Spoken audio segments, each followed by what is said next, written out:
Orang yang ingin mencari ketenangan jiwa, dia pergi ke danau, dia pergi ke pantai, dia pergi ke bukit.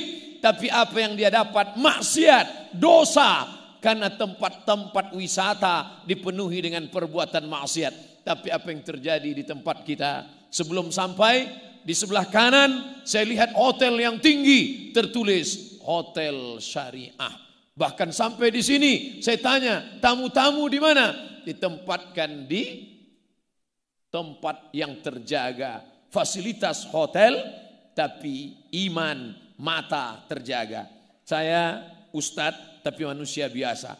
Kalau ceramah di beberapa kota, saya ditempatkan di hotel. Hotelnya tinggi.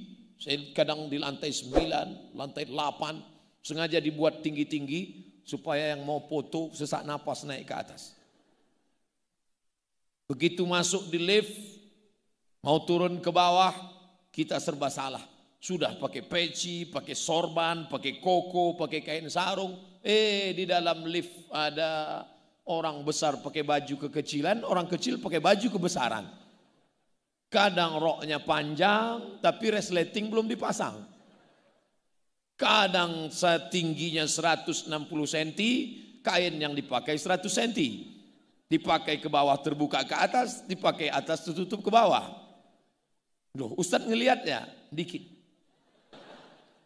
Tapi ketika mereka datang berwisata kemari, itu semua terjaga, matanya terjaga. Yang datang ke Iskarima menenangkan jiwa.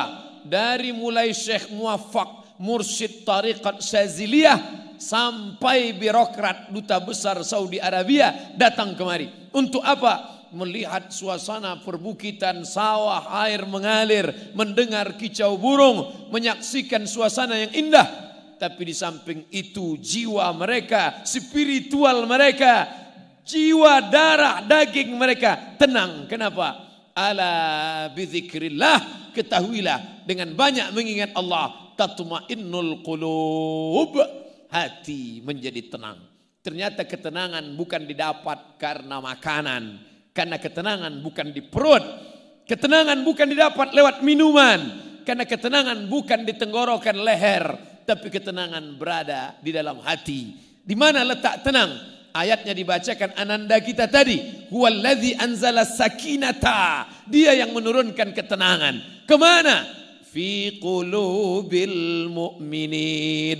Di dalam hati orang beriman. Kota metropolitan, semakin besar kota, semakin hebat fasilitas, semakin banyak rumah-rumah yang menawarkan ketenangan palsu. Apa namanya? Sinema 21. Apa namanya? Karaoke. Sibuk. Masuk kantor ditekan atasan. Pulang kantor kena tilang. Sampai di rumah ditekan orang rumah. Akhirnya stres, depresi, mencari ketenangan di luar rumah. Pergi ke karaoke, nyanyikan lagu pop, tidak tenang. Masuk lagu dangdut, makin gak tenang. Lagu rock, R&B, K-pop, makin tak tenang.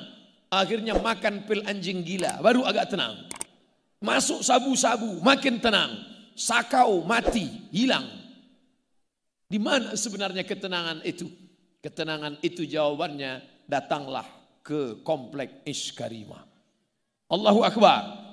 Maka ke depan akan menjadi alternatif wisata bersih, wisata steril, wisata religius. Apa yang ingin dicari? Ingin melihat pemandangan sawah yang menguning, silakan datang. Ingin melihat gemerici air terjun, silakan datang. Ingin mendengar kicau burung, silakan datang. Memangnya di kota tidak ada burung? Banyak, tapi burung-burung tersiksa di dalam sarang. Berkicau juga dia, tapi orang yang ahli burung tahu lain kicau burung di kota dengan kicau burung yang bebas kemana terbang sejauh mata memandang. Hari petang dia kembali pulang, dia tahu di mana letak sarang. Tapi di tempat lain diletakkan di sangkar emas. Burung itu berkicau, tapi sebenarnya bunyi kicauannya penuh penderitaan. Kawin. Dari sejak akil balik dia tidak melihat betina. Di sini alam terkembang, indah, kicau burungnya lepas, bacaan Al-Quran para santri menenangkan jiwa. Dari sejak saya sampai tadi mendengarkan bacaan Al-Quran, sampai saat makan mendengarkan bacaan Al-Quran, belum pernah saya makan senikmat ini dan sebanyak tadi. Entah karena indahnya bacaan Quran atau karena lapar, wallahu alam. Tapi rasanya Allah yang menurunkan ketenangan, karena janji Allah tak mungkin ada tipu dusta. La ya'tihil batilu min baini yadayhi wala min khalfihi. Itulah kitab yang suci, yang tak ada kepalsuan, yang tak ada kedustaan, yang tak ada kenistaan, yang tak ada pencitraan di dalamnya, baik di depan maupun di belakang. Tanzilal Azizir Rahim, yang diturunkan dari Dia yang Maha Perkasa dan Maha Penyayang, Al-Quran.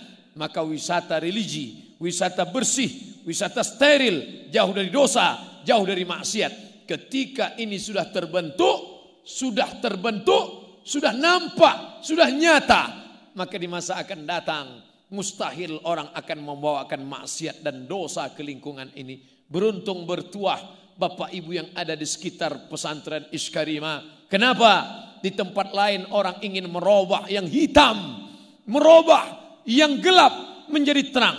Tapi di sini sudah terang duluan, sudah terang dengan cahaya Al-Quran. Maka mustahil orang akan dapat berbuat maksiat dan dosa. Andai pun ada diam-diam, tapi untuk nyata dia tidak akan berani. Kenapa? Karena masyarakat sudah ngaji, sudah terbentuk pola pikirnya, sudah nyata di depan mata, sudah nampak anak-anak penghafal Al-Quran.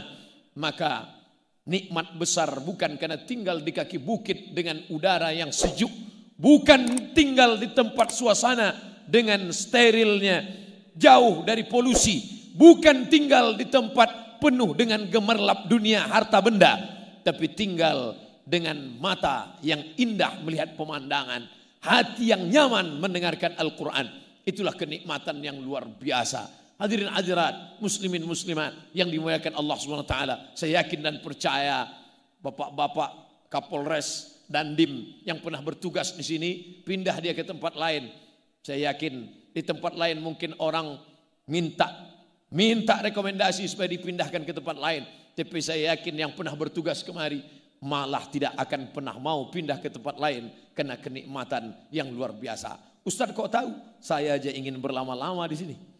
Kalaulah bukan karena janji besok malam pengajian di MPR, mungkin saya akan minta nambah agak 2 malam lagi di sini. Kenapa? Karena suasana yang tenang.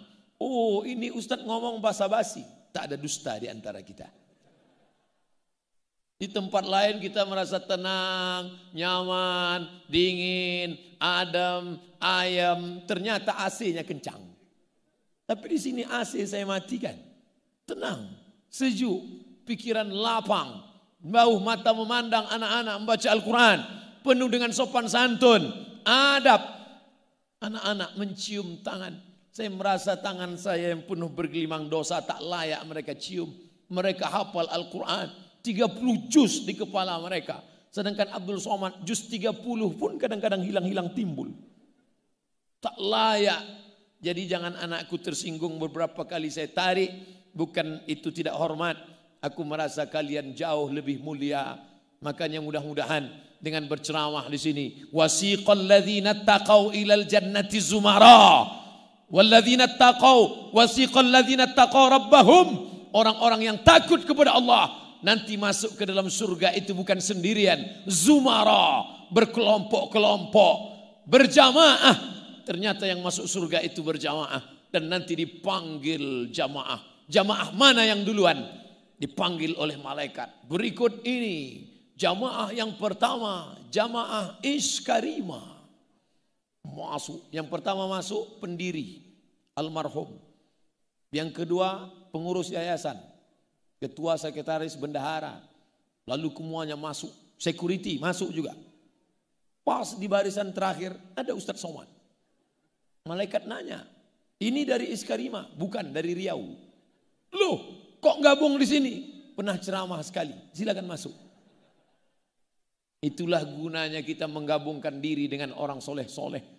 Walaupun saudaraku di tengah sawah di belakang, walaupun tidak kelihatan, saya tidak tahu betul di mana batas jamaah ini, saking gelapnya. Tapi insya Allah semua yang ikut di sini mendapatkan syafaat dari para penghafal Al-Quran ini insya Allah.